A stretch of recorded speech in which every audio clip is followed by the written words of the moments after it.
Ассалаумағалейкум ата. Уағалейкумассалам. Молда бол.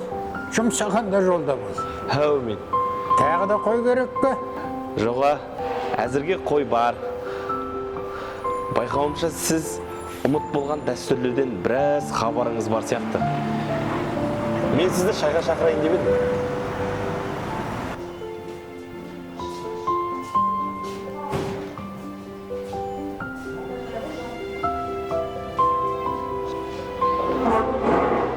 Төледіңіз.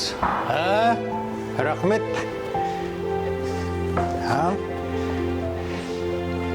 Білетінім 1-9, білмейтінім 99 демекші. Қоятын сұрағынды қоя бір, әлім келгенше жауабын берейін. Жалпы қазақта ырым мен дәстүр көп қой.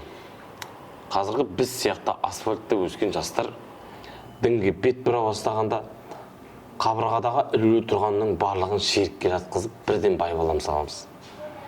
Көптен байқағаным, есікке немесе ағаштың бұтағына қызыл шүберекті байлап қояды. Себебін сұрасам көбі білмейді. Немесе көз тимеу үшін дейді, ал осының қайсысы шындыққа жанаса да? Иә, кейде көлігіне де байлап қояды. Бірақ біздің бір қателігіміз көбіне үлкендерген көргенімізді ғана жасаймыз. Ал себебін сұрамаймыз. Сұрағанның өзінде де жөнін айтатын үлкендердің қатары сиреді ме? Әйтеуір негізгі мақсат шатастырып алып жүрміз. Қызыл шүберектің әу бастағы негізгі мақсаты біреу сырқаттан немесе жұқпалы ауруға шалдыққан болса, үйге келген адамның қызыл шүберекті көріп, ауру жұқтырып алмас үшін сол үйде айналып өтетін болған. Қызыл шүберек жай белгі ғана. Солай ма еді? Оның ешқандай діни нанымға қатысы жоқ екен ғой? Әрине, қазір ғой. Әркім білгенін жасап жүрген. Ол жай белгі ғана. Ал қамшыны не үшін іледі?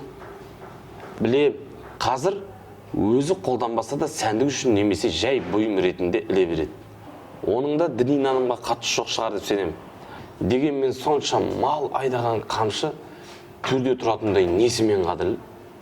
Қазақ қамшыны тек қана малға қаратпаған, қамшы арқылы құдаласқан, қамшы арқылы сыйласқан, жауласқан. Қамшы қаруда бола білген. Жақсы. Ал құдаласуға қамшының қандай қатысы бар? Кезінде қамшы ілу деген дәстүр болған. Олына қалыңды қыз деген әке қызы бар үйге барып қамшыны оң жақ кереге іліп кететін болған. Ал ол дегенің жігіт жақтың құдаласайық дегеннің белгісі екен. Егер қыздың әкесі құдаласуға келіспейтін болса, қамшыны жігіттің әкесіне қайтарып беретін болған. Бақ шіркін. Бір-бірін сөзсіз-ақ түсінетін болған екен ғой.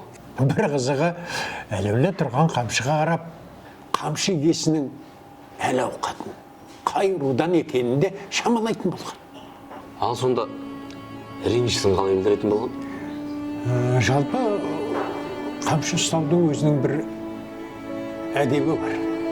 Мысалы, қамшының өрімін салбыратып ұстаса, бұл дұшпандықтың белгісі деп білген.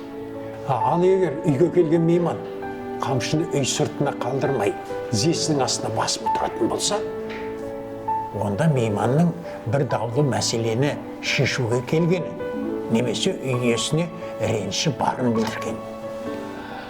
Бұл да бір тұнып тұрған бір ғылым екен ғой. Біздің надандығымыз соншалықты қазақы танымның барлығын шертіп кеткен, өзіміздің қаншама дәстүрлерімізді тұншықтырып жатырмыз.